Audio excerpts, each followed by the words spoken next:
It's been a year, but I'm super excited to announce I'm in a game. I have my own app now. The game is launching so soon. You can already pre-order the game. It's completely free. I'd never make an app if I knew you guys had to pay anything. We made sure to make it free. The Reaction Time adventure game. If you can just go to reactiontime.co, enter. There you guys have it. You can already pre-order. You get early access. It's absolutely beautiful. Of course, like I said, one of the things I'm intrigued by the most is space. This whole concept is going to be in space. So available on both iOS and Android, but it's not officially launched yet. So iOS is available for pre-order. Is Dear David real or fake? Detective Fishy. For the fishiest cases. How's it going, everyone? Welcome to Reaction Time. Today is going to be a different sort of episode because today we're going to dive deep to the story of Dear David. We actually finished the whole series on my channel. We had part 1. Nights later, where I was in a library. 2. It freaked me out. I was literally looking around the room like something happened. 3 and 4 is one of the scariest ghost stories we've ever read. It's real. Oh! Thank God that was sound effects. Yes. 3rd and 4th are actually The scariest. Acting. So where we actually saw Dear David, the doll, the ghost that haunted a man by the name of Adam Ellis. As you can see, this is Adam Ellis, a man who lived in an apartment.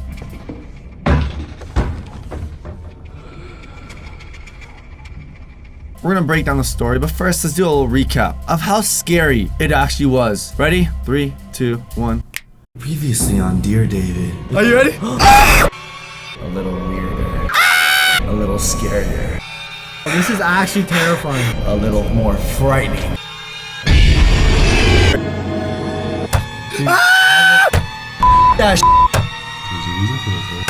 I keep hearing things, I swear. That's what I'm No, I'm out.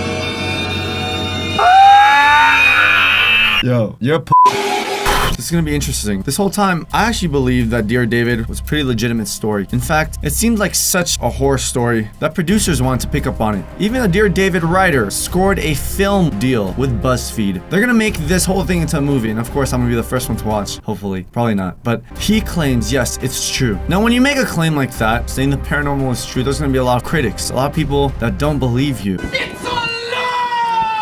An amazing video by Bill's channel breaks down all the possibilities of why Dear David may actually not be true whatsoever. So the full video link is going to be in the description for that, but I'm going to use his references because he really did an amazing job. And the glasses, you may ask? It's because I feel much more intelligent that way. I mean, anything to help me seem more credible. And of course, we got our trusty sidekick, my stuffed hedgehog here to break it all down for you. Eso da cosquillas. That's weird. Okay, interestingly enough, Adam Ellis was actually also a BuzzFeed writer. So to start off, yes, it's gonna be a movie, it's gonna be a film. The horror thriller based on Ellis's tweets. My apartment is currently being haunted by the ghost of a dead child and he's trying to kill me. But as with anything on the internet, people find ways. People find clues that makes you lose credibility. The internet does its research, and it's insane how quickly a story you claim is true can seem really false. The Dear David ghost story is probably fake, two mediums say. A Dallas-based medium known as Megan Benanti has been doing tarot card readings for 18 years. She says it's never been wrong. Despite her own opinions, I'm relying on cards to tell me the truth of the situation. These are tarot cards, a pack of playing cards used from the mid-15th century. Tarot is a storybook of our life, the mirror to our soul and the key to our inner wisdom. When we consult the tarot, we'll get shown the exact lessons we need to learn in life. It's like holding up a mirror to yourself. The first question I asked in the reading was, what do we need to know about this man being haunted? Saying there's an ego drive in this. Something had come to a halt in his life as far as his career development or image. They're saying he used this as another metric to get success and popularity. He might have legitimately gotten a little spooked one night and then thought, oh my gosh, I could really do something with this. Yes, that makes a lot of sense. Now, others are saying, no, that's not true at all. He posted all this on Twitter to have witnesses and people that can help him. Tweet on the subject in August of 2017. First link of evidence was the turtle shell. Turtle shell, if you guys recall, from when me and my friend reacted to it live. Get out of here! No! Yeah, you guys remember the turtle shell. In this video, he claims to show a rocking chair moving back and forth with nobody sitting in it. This one claims to show his cat reacting to an invisible presence, and this one claims to show a turtle shell over a bookcase that suddenly just falls off the wall. Yes, the turtle shell did actually fall, but there might be evidence in different parts of the image that we can look at, depicted perfectly by Bill. Watch. So look at evidence number 1, turtle shell. If you play frame by frame, you can see there is one frame where you can clearly see it's not even at night. Look at this side right here. As you play, you'll see that it does differ greatly. That is evidence number 1. Now Bill goes on to say evidence number 2 is lighting issues in some of these videos or photos. Clearly, you can see that they had some pretty amateur Photoshop work. That's the problem when you do Photoshop, but you're not a professional. You don't see everything. I see everything! Ow! Nice storytelling. I got scared, honestly, but you gotta step up your Photoshop game. People are too gullible, I swear. Now, if you guys look right here, this is what's gonna give it away. If you zoom in a lot here on this, you can see a very, very thin line that was masked out. Right here, you can also see it through here. When something's actually dark, the light kind of curves around an object. It doesn't have a straight line like that, so that's you gotta work on your feathering work. Take off the glove. I will explain to you what I mean. First of all, here's another breakdown of someone who caught bad Photoshop work. Let's check it out. Let's start off here. As you can see, shadows from overhead light. So there's an overhead light, hits this right here, and you can see the shadow, very small shadow right here. And then of course, you have reflection light from the hall. You see this? It separates right here. There's a shadow, and then the light just cuts off. Wall is yellow. Shadow is also produced down here from the same bulb, from the same light source, and then another reflection from light down here. Now, Adam said the picture was taken at the exact same time, except the hallway was dark. So this, the hallway door, anything below, anything past the hallway door was dark, as you guys can see right here. So if it was taken at the exact same time, where's the shadow? Where's the light reflection right here? It seems like there's no light reflection. Where's the reflection on the floor? You see the reflection on the floor here? Well, what happened here if it was taken at the exact same time? It's very interesting. I guess he just turned the light off to take that photo. So again, we look at this again. Shadow right here on the door. Taken at the exact same time, but hallway's dark, no shadow. Next up, evidence number 3, we got the doll, aka Dear David.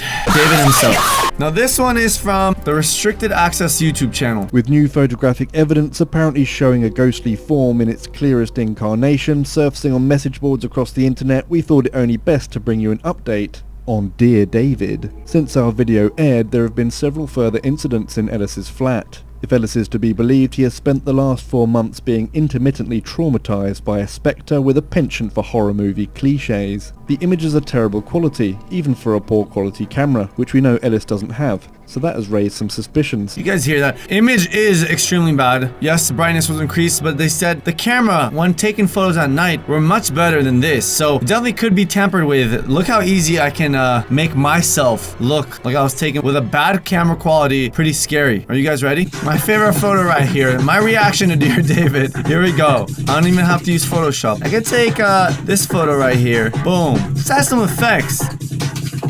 Some color, some brightness, some levels, some film grain. Maybe blur it out a bit. Let's see what we got. Okay, not that. Boom! Yeah, add the chromacity. Watch that. Ooh.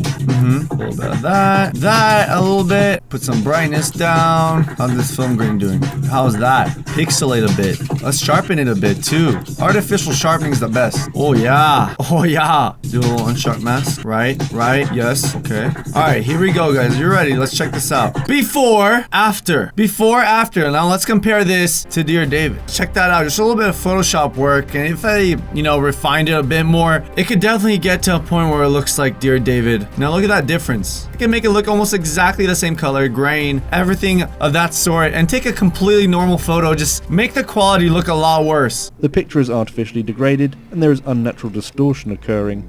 We cannot say for certain whether the object in the photo had been added afterwards. There is some odd pixelation on the couch, but the photo is just too poor to say for definite.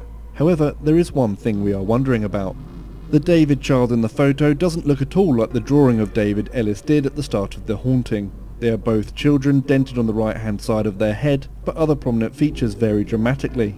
The slope of the illustration is greatly pronounced and textured. In the photo it has a normal child-shaped forehead. The eyes in the illustration are prominent with large white sclera. In the photo they are receded to the point where they are just shadows. Admittedly, David may have been lit differently on the second visitation, but it is still noteworthy, and may have exaggerated certain features to convey his frightened emotional state in a visual.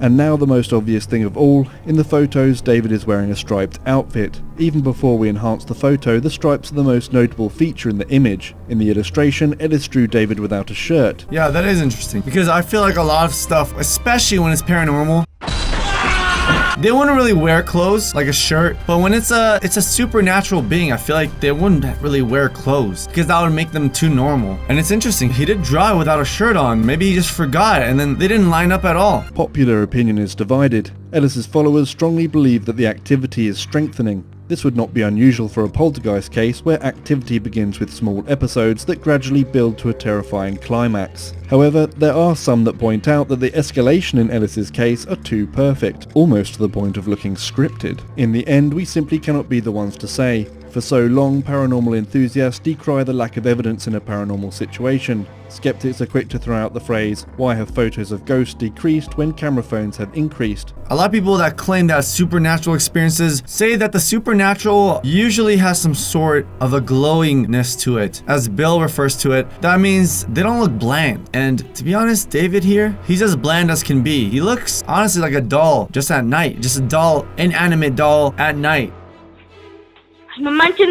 There's nothing really different about David that makes him stand out as if it was an actual supernatural being. If somebody is faking the evidence to their story, can this story be true?